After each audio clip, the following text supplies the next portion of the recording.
할렐루야, 반갑습니다. 이 로마서 공부하는 것이 대단히 힘들고 어렵죠. 사실 저도 힘듭니다. 그러나 이 복된 복음의 소식, 이 굿뉴스, 이것이 너무나 좋기 때문에 저와 여러분들이 힘들지만은 기쁨으로 또 감사함으로 또 이 시간에 우리에게 함께 공부해 보시겠습니다. 자, 하나님께서는 우리에게 그와 같은 전 시간에 우리 말한 것처럼 인류가 창세기 4장 1회로부터 지금까지 에덴 동산에서 쫓겨난 이후부터의 모든 인류가 갈구하는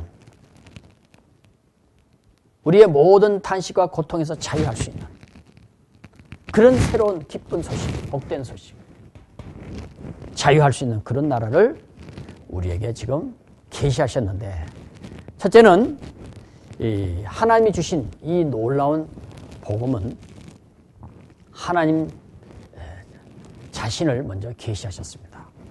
그래서 에덴에서 쫓겨난 후 인간들은 하나님을 잃어버리게 됐죠. 하나님이 없어요. 몰라요. 죽었기 때문에.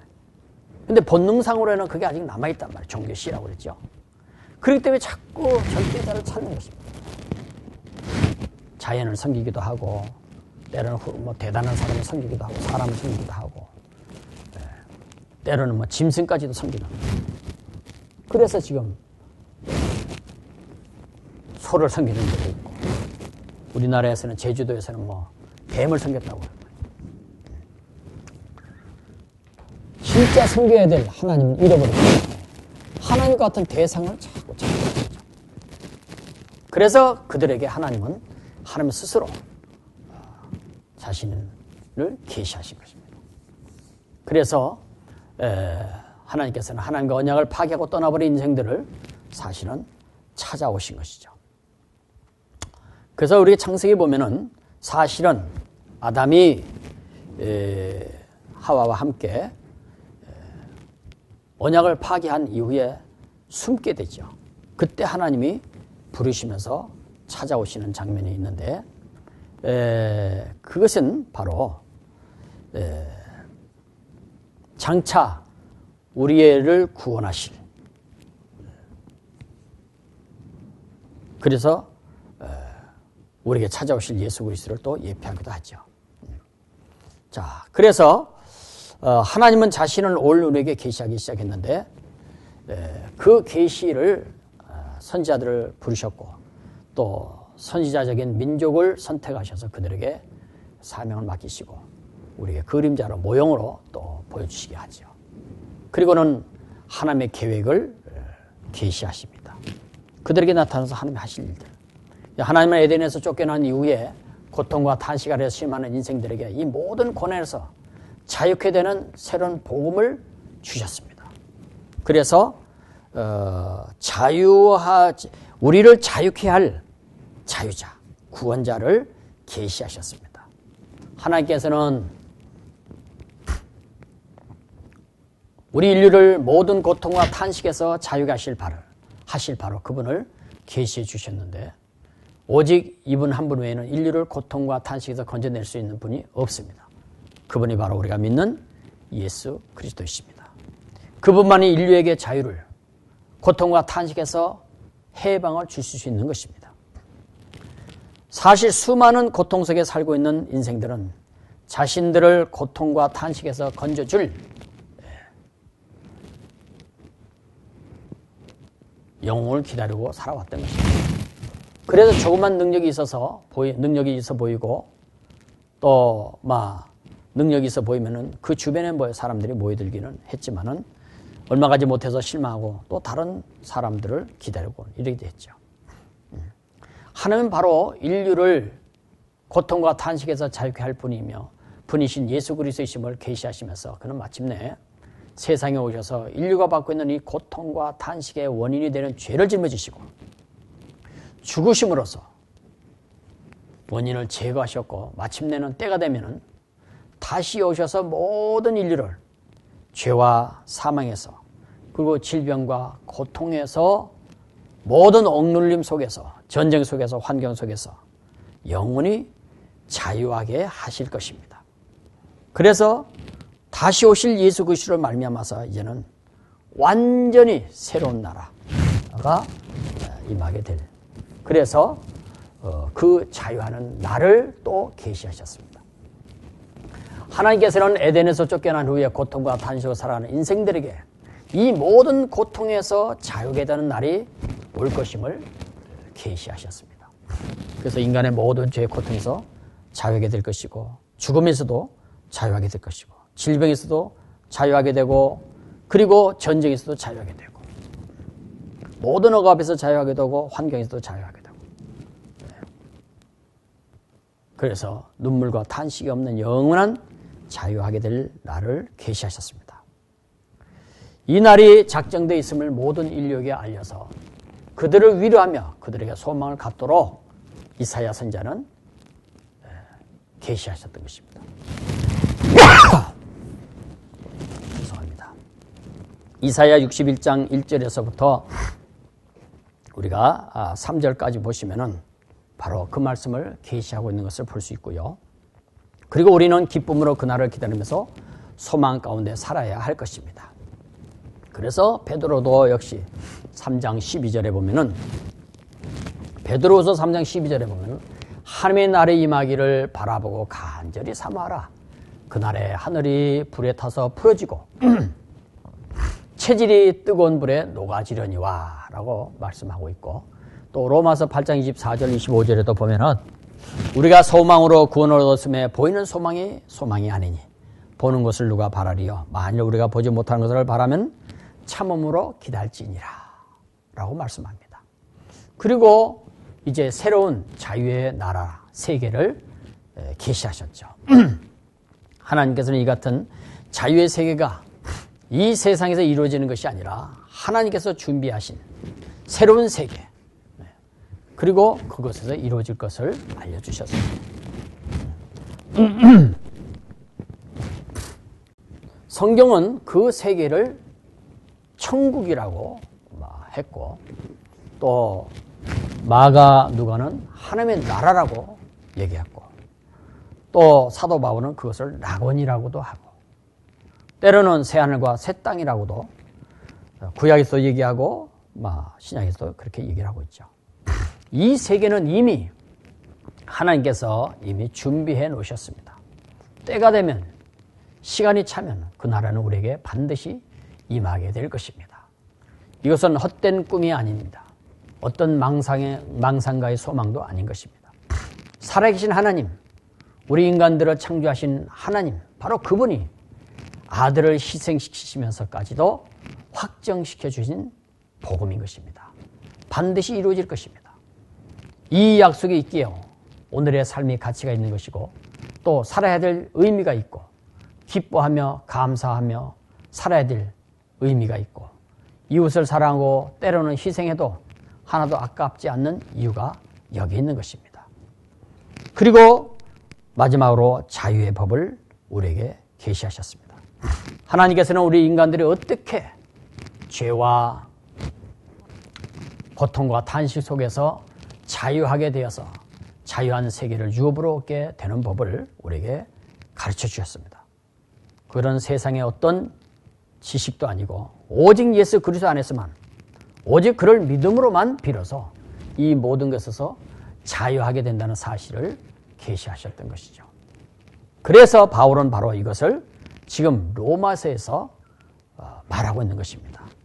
고통과 탄식에서 자유하게 되는 그날, 곧 주 예수 그리스도의 강림과 인간의 꿈이 완성되는, 만물이 회복되는 하나님의 나라의 임하심, 그날에 변화될 우리의 모습, 그날에 주어질 우리의 상급과 기업, 그리고 천사도 흠모할 우리의 영광을 말하고 있는 것입니다. 예수 그리스도를 통해서 죄 사함 받아서 하나님의 자녀들이 된 자들이 바로 이런 영광을 받게 된 것을 강조하면서, 그는 이 영광은 오늘 고난들과 좋게 비교할 수 없는 것이며, 이것을 믿고 바라는 자들에게는 이제 인내하면서 소망을 가지고 살아야 할 것을 말하고 있는 것입니다. 로마서 8장 24절 25절에 그렇게 말하고 있지 않습니까? 그래서 바울은 이 소망을 복스러운 소망이라고 디도서 2장 13절에 말했고, 베드로는 산 소망이라고 베드로전서 1장 3절 4절에서 말하고 있습니다. 우리는 이 위대한 소망을 가진 자답게 세상을 이제는 살아야 할 것입니다. 이날은 나의 꿈이 이루어지는 날이요, 내 가정의 꿈이 이루어지는 날이요, 온 인류의 눈물로 소망하는 꿈이 이루어지는 날이기도 한 것입니다. 더욱이 아들을 희생시키면서까지도 소망해 오신 하나님의 아버지의 간절한 소원이 이루어지는 날이기도 한 것입니다. 그래서 계시록 21장 6절에 보면은 또 내게 말씀하시되 이루었도다. 나는 알파바 오메가요 처음과 나중이라. 내가 생명수 샘물로 목마른 자에게 값없이 주리니 라고 말씀하고 있습니다. 또한 이날은 인간의 철학과 과학과 문학과 의학 등 모든 꿈이 완성되는 날인 것입니다. 바울은 이미 이 위대한 날을 보고 경험한 사람입니다. 그러니 그의 인생에 간절한 소망이 있다면 바로 이 날이 속히 임하는 일이었던 것입니다. 또한 그는 이런 확신이 있기 때문에 세상에서 고난을 당하나 오히려 감사했고, 감옥에서도 성도들을 향해서 찬송하자고 외칠 수 있었던 것입니다. 우리는 이 날이 있기에 삶의 의미가 있고 행복한 것입니다. 우리의 존재가 감사한 것입니다. 우리의 희생도 눈물도 괴로움도 호흡하는 것도 하루하루 사는 것도 이 날이 있기 때문에 보람이 있는 것입니다. 더욱이 이 위대한 복음을 위해서 일한다는 것이야말로 최고의 가치가 있는 삶이 아니고 무엇이겠습니까? 무엇으로 고통과 탄식 속에서 괴로워하고 있는 인생들에게 소망을 주고 위로할 수 있겠는가? 바로 이 영광의 자유의 날에 대한 복음 외에는 없는 것입니다. 그래서 하나님께서 이 날을 전해서 모든 슬픈 자들을 위로하러 가신 것입니다. 이사야 61장에 이제 동일한 믿음 안에서 동일한 소망을 가진 우리도 이제 그런 모습으로 살아야 할 것입니다. 없으나 있는 자처럼, 죽으나 사는 자처럼, 땅에 있으나 하늘에 있는 것처럼 만물이 기다리는 그 위대한 날을 기다리면서 자부심과 영광의 소망 가운데서 감사하고 기뻐하면서 이 귀한 복음을 온 세상에 전하기 위해서 죽도록 충성해야 할 것입니다. 고린전서 15장 58절에 보면은 그러므로 사랑하는 형제들아 견고하며 흔들지 말며 항상 주의 일에 더욱 힘쓰는 자들이 되라. 이는 너희 수고가 주 안에서 헛되지 않은 줄을 알미라고 말하고 있습니다. 사도행전 20장 24절에 사도 바울은 나의 달려갈 길과 주 예수께서 받은 사명 곧 하나님의 은혜의 복음을 증거하는 일을 마치려 하면은 나의 생명을 조금 더 귀한 것으로 여기지 아니하노라. 이제 로마서 결론을 맺고 마칠까 합니다. 위에 각 장에서 우리가 이미 다 이렇게 살펴봤듯이 로마서가 단순히 믿음으로 죄사함 받는 이신득이만이 그 중심이 되는 것이 아니라는 것을 볼 수 있습니다. 그것은 목적지에 이르기 위한 길의 역할을 하고 있음을 알 수 있습니다. 무엇보다도 바울의 글들의 특성은 학문의 가르침이 아니라 그의 보았던 하나님의 나라와 그 나라의 영광과 그리고 자신이 만난 예수 그리스도를 증거하는 데 그 목적을 두고 있음을 알 수 있습니다. 이것은 그가 로마서 16장 25절 27절에서 언급한 바와 같이 나의 복음과 예수 그리스도를 전파함은 영세전부터 감추었다가 이제 나타내신 바 되었으며 영원하신 하나님의 명을 쫓아 선지자들의 글로 말미암아 모든 민족이 믿어 순종케 하시려고 알게 하신 바 그 비밀의 계시를 쫓아댄 것이라 라고 말하고 있습니다. 그러므로 우리가 로마서를 다룰 때는 반드시 먼저 바울이 경험한 하나님의 나라와 그 나라의 영광을 이해하고 연구해야 할 것입니다. 그럴 때야 비로소 로마서가 우리에게 위대한 소망과 믿음으로 되는 의에 대한 감격을 줄 수 있을 것이고 나아가서는 이 같은 신앙을 바탕으로 할 때에 9장에서부터 11장까지 형제들에 대한 구원의 문제나 또 12장에서부터 16장까지 현실적인 삶에 대해서 올바른 의미와 가치를 줄 수 있을 것입니다. 사랑하는 형제 자매 여러분, 이처럼 우리가 이 로마서는 바로